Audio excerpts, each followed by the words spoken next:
안녕하세요. 좋은버스톤TV의 좋은버스톤입니다. 오늘은 구독자 요청 종목인 대한제당에 대해서 분석을 하도록 하겠습니다. 대표자는 김기영님이고 설립은 1956년에 하였으며 상장은 1968년에 하였습니다. 상당히 오래된 기업임을 알 수가 있죠.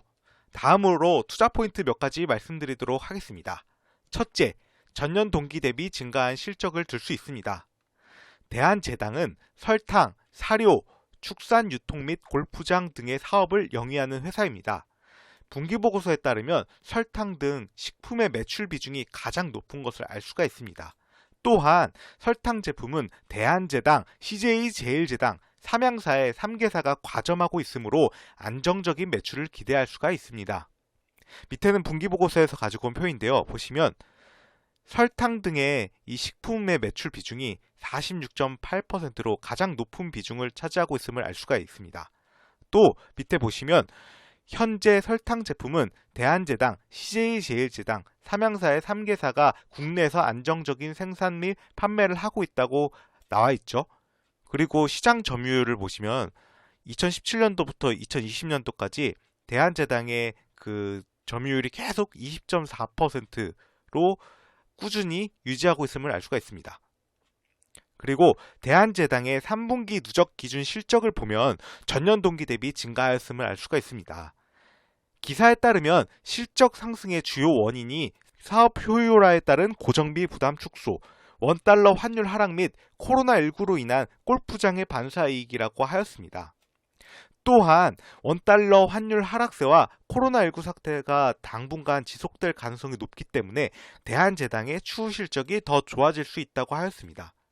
밑에는 분기보고서에서 가지고 온 손익계산서인데요. 보시면 누적 기준으로 수익이 전년 동기에 약 9,051억 원에서 9,109억으로 증가하였으며 영업이익은 전년 동기에 약 218억 원에서 293억으로 증가했음을 확인할 수가 있습니다.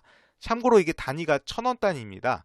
그리고 당기순이익도 전년 동기에 약 71억 원에서 140억 원으로 증가했음을 확인할 수가 있습니다. 그리고 관련 기사 같이 보시겠습니다.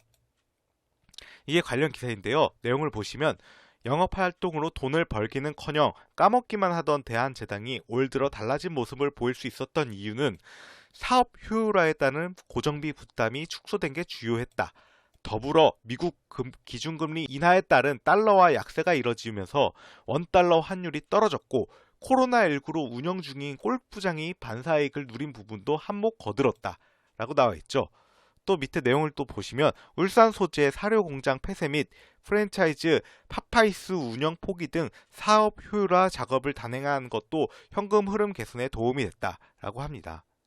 그리고 밑에 또 보시면 원달러 환율 하락세와 코로나19 사태가 당분간 지속될 가능성이 높은 상황을 고려하면 대한제당의 재무지표가 내년에는 더욱 개선될 것이란 게 시장의 시각이다 라고 나와 있습니다. 다음으로 두 번째 투자 포인트로는 주당 배당금 증액 가능성이 존재한다는 점입니다. 네이버 금융 자료를 보면 2019 사업년도에 주당 배당금을 675원으로 증액하였음을 알 수가 있습니다.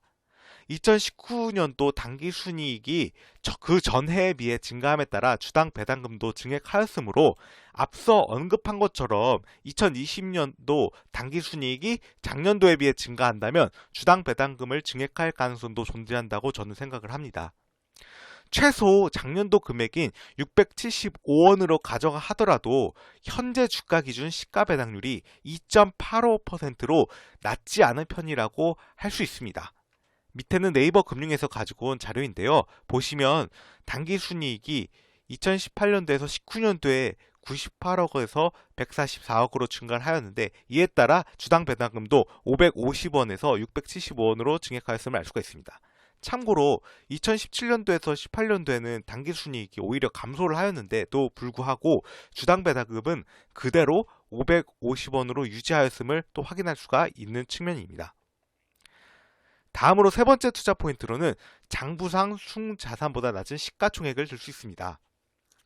2020년 12월 24일 기준 시가총액은 약 2,126억 원인데 분기 재무상태표산 자본 총계는 약 4,710억 원이므로 PBR이 1보다 낮아 절대적으로 저평가된 상태입니다.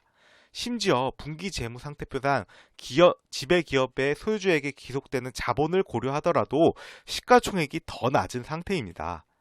대한제당의 경우 PBR이 이게 4,710억 원 기준이든 4,708억 원 기준이든지 상관없이 약 0.45로 청산가치보다 시장가치가 낮아 현재 주가가 싼 구간에 있다고 볼 수 있습니다. 밑에는 네이버 금융에서 가지고 온 자료인데요. 보시면 시가총액이 2,126억 원임을 확인할 수가 있고요. 분기보고서상 재무상태표를 보시면 밑에 지배기업의 소유주에게 기속된 자본을 보시면 약 4,708억 원임을 확인할 수가 있고 자본 총액은 4,710억 원으로 나와 있죠. 다음으로 제가 생각해본 리스크 포인트 및 예상 반론은 아래와 같습니다.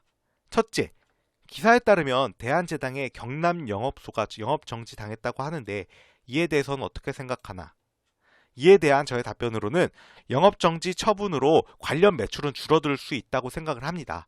다만 영업정지 기간이 5일 정도로 짧으며 대한제당의 메인 사업인 설탕 관련 부분이 아니기 때문에 전체 실적에 미치는 영향을 미미할 것으로 저는 생각을 합니다. 이거 관련 기사 같이 보시겠습니다.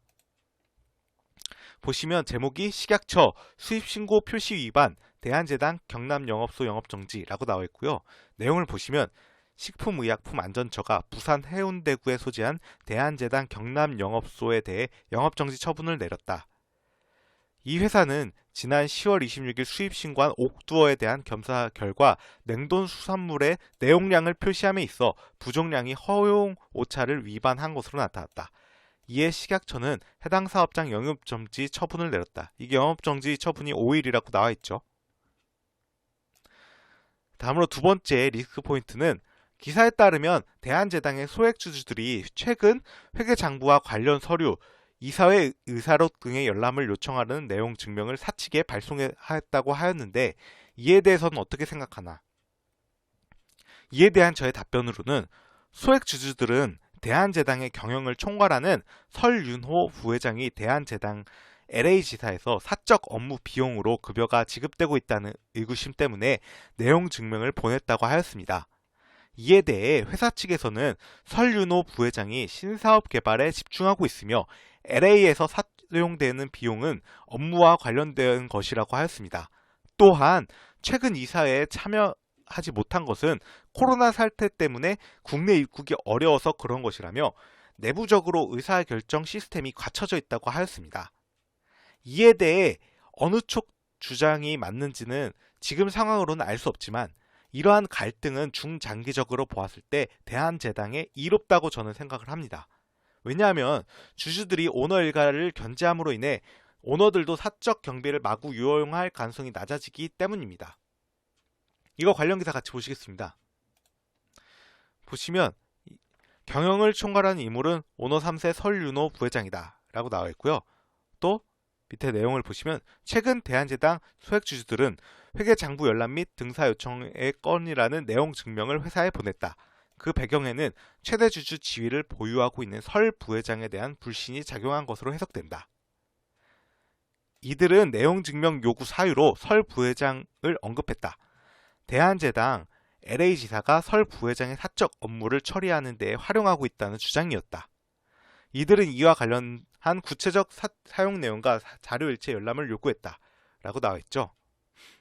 이어 설 부회장이 지난 2013년 대표이사직에서 물러나 대부분 미국에서 머물고 있는 만큼 실제 임원으로서 업무를 수행하고 있지 않지만 급여가 지급되고 있다고 주장을 했다. 라고 나와 있습니다. 현재 설 부회장은 대한제당 등기 임원과 상근 이사직을 수행하고 있다. 하지만 설 부회장은 지난 7월 자기 주식 취득 신탁 계열 체결 결정 회의에도 불참한 것으로 알려졌다. 주주들은 임원직을 수행하고 있는 설 부회장의 이사회의 불참석을 경영에 소홀하다는 증거로 보고 있다. 라고 나와 있죠. 또 대한제당 측은 주주 측에서 제기한 경영 소홀에 대해 전문 경영인 체제인 만큼 대표이사가 국내 경영을 총괄하고 있고 설 부회장은 지속가능한 경영을 위해 신사업 개발에 집중하고 있다고 밝혔다.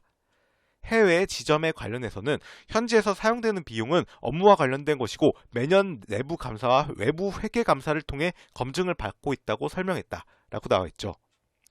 또 밑에 내용을 보시면 설 부회장의 이사회 불참 등에 대해서는 최근 이사회에 참석하지 못했지만 기본적인 업무는 수행했다며 최근 코로나 사태 때문에 국내 입국이 어려웠다. 다만 내부적으로 의사결정 시스템이 갖춰져 있다고 설명했다 라고 나와 있습니다.